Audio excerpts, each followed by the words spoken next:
morning, everyone. I don't think I could hear you all. Good morning, everyone. Okay, now that I know that you all are awake, let me test you a little bit. When I think of the word primitive, what's the first thing that comes to mind? You may think about the many, many historical periods our world has gone through, such as the Stone, Bronze, or even the Iron Age. Or a time where being a hunter-gatherer was considered the optimum occupation. To be able to survive off your ability to navigate through nature and live off your prey. You may imagine a utopian landscape filled with rich flora that encompassed all habitats, regardless of their climatic condition. Whether it be the ferns, mosses, and algae that reside within the tropical forests, or the many saguaro cacti you would find in any sandy desert. The world developed assuming a primitive society referred to one connected with nature. Hence, an advanced one required a natural disconnection. So as we grew accustomed to constant advancement, we grew away from the natural elements that built foundation to our modern day societies. Or, so we thought we did. So as we continue to develop and encourage earthly developments, we thought that the best way to progress was to further disconnect ourselves from our natural environment. We continue to live believing in this notion for many centuries and celebrated each innovative idea and creation that brought us one step closer to technological advancement and societal sophistication. 1620 marked the beginning of aquatic exploration as Cornelius Drebbel invented the first human-powered submarine. Can you imagine? In 1620 alone, Cornelius Drebbel was able to invent something so extraordinary. Another notable invention was created in 1880 by a man that lit up the future of science and engineering as the first artificial source of light was created by Thomas Edison. 1903 saw the birth of airborne travel as Wilbur and Orville Wright invented the blueprints for modern-day airplanes, which later inspired Igor Sikorsky to invent the first helicopter in 1939. While although all of these inventions may seem random when put together in a list, they all share one common characteristic that enables their successful usage within our daily lives. A characteristic that echoes the topic of today's TED Talks. You may be able to think about many similarities between these inventions and their properties.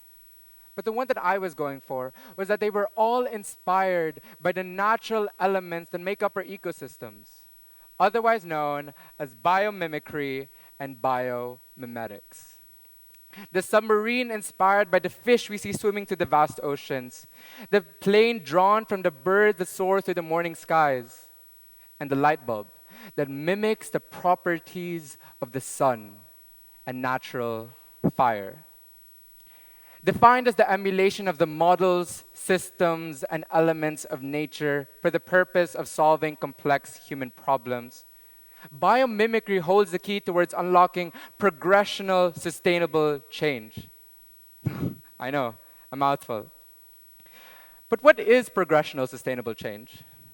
Well, to put it short, it refers to being able to develop in a way that complements our needs in the future and solves the complexities of our present, whilst allowing for opportunities of future growth and innovation. Imagine if that was the short version, what would be the long one? The list of notable inventions that I had just stated prove that embracing and encapsulating the natural characteristics present within our environments can not only assist with our daily processes, but facilitate the opportunity to experiment with new solutions that would solve problems we did not know we had. I mean, nowadays, in the 21st century, can someone really operate without a light bulb? No, right? We've reached a point in human history where we consider it to be too late to discover new characteristics of our world, but too early to develop the extraordinary that would revolutionize mankind significantly. Yet we still choose to ignore the very viable opportunity for innovation presented to us by our very own environments. An earthly silver spoon, if I may say. In order to survive within this dynamic world, we must be able to adapt. Adapt, adjust, and accommodate to the many changes that we may face.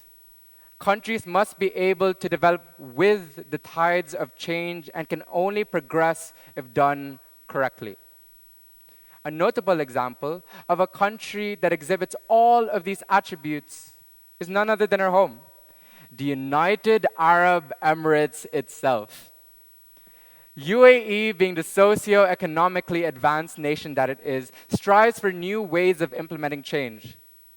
In an attempt to further their actions towards the SDG goals, specifically SDG 9, Industry, Innovation, and Infrastructure, and SDG 11, Sustainable Cities and Communities, they have implemented the principles of biomimicry into their technological and architectural research and design. From utilizing whale fin wind turbines to maximize the natural endowment of air to provide and generate electricity, to mimicking the natural cooling properties of the Galantis nivalis flower when developing the Al Bahr Towers in Abu Dhabi. It is a fact that biomimicry is present within the UAE, and it is being enhanced. Beyond that, they've invested in the future of the nation by encouraging our participation in youth-led projects working alongside the principles of biomimicry, promoting the strategy that would ensure progressive, sustainable development. From encouraging our participation in the Biomimicry Global Design Challenge to subsidizing youth-led biotech projects, the UAE sees the potential biomimicry has and is willing to act. So the question is, are you? But beyond their projects for architecture and youth-led initiatives, the UAE is currently using biomimicry to optimize their projects for transportation, namely the Etihad Rail. Now, the main purpose of a bullet train is speedy transportation, hence the name, bullet train. I know, shocking. A train that can travel as fast as a bullet.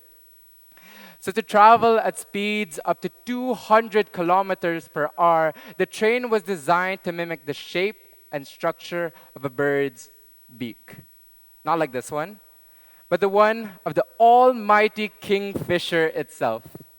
Yet another notable example of the existence of biomimicry within our daily lives. But before the idea of a train that could travel as fast as a bullet was conceived, we struggled to motorize travel. And before that, we faced the obstacle of inventing the bicycle, because we decided that rather than putting circular wheels, we should put square ones because that was the best way to travel. With every new invention, we solve a problem we did not know the world had. And in doing so, we open our minds to the possibilities of new solutions that would solve even newer problems. But even as we progress into the digital era, taking advantage of the fourth industrial revolution, or for us Gen Zs, utilizing and capitalizing upon our ability to use social media, we still rely upon our natural connection to our environments as they inspire modern-day innovation. 20 years from now, there would be a new invention that would solve a problem we did not know the world had. And even if we did not realize it immediately, it was due to our natural environments inspiring such innovation. As innovation is our human attempt of trying to understand and take advantage of the world we live in. I know what you all might be thinking right now. Why are all of you here today? Students roughly aged between 11 and 12 years old to 17 to 19 years old, along with a few parents and teachers sprinkled here and there to support our speakers. Well, I know that we associate the term youth with an inability to initiate change, or helplessness. We think that the most we can do in nature is simply play around or laze within it. I know as the youth of today, we struggle to cope with the problems that we are facing currently. I mean, who could think about a nature-inspired future when our current environments are being torched due to our very own human actions?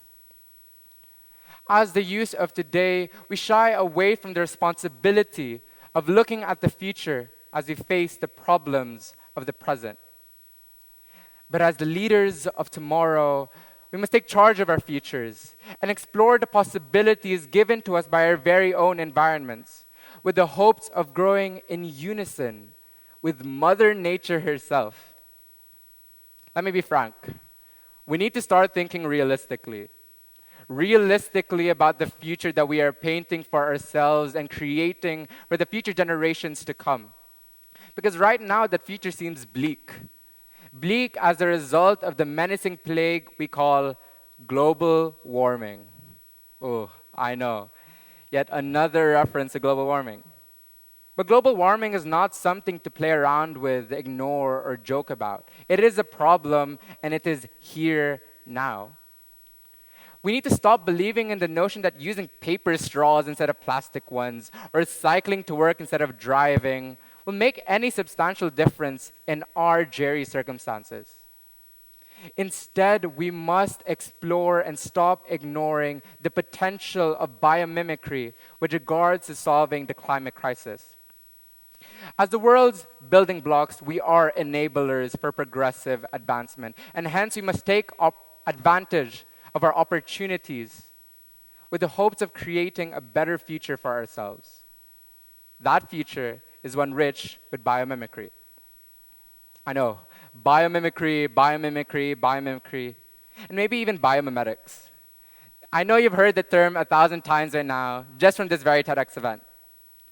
While the word may seem new, as its ideology is relatively recent, its principles can be seen throughout all of time, where as humans, we take inspiration from the world we live in an attempt to survive within it. Biomimicry is the future. It is our guide towards understanding our world better and growing our knowledge as we grow within it. It is a pool of opportunities and the key towards unlocking progressive, sustainable development. But implementing these principles are no longer an option, but a necessity for advancement.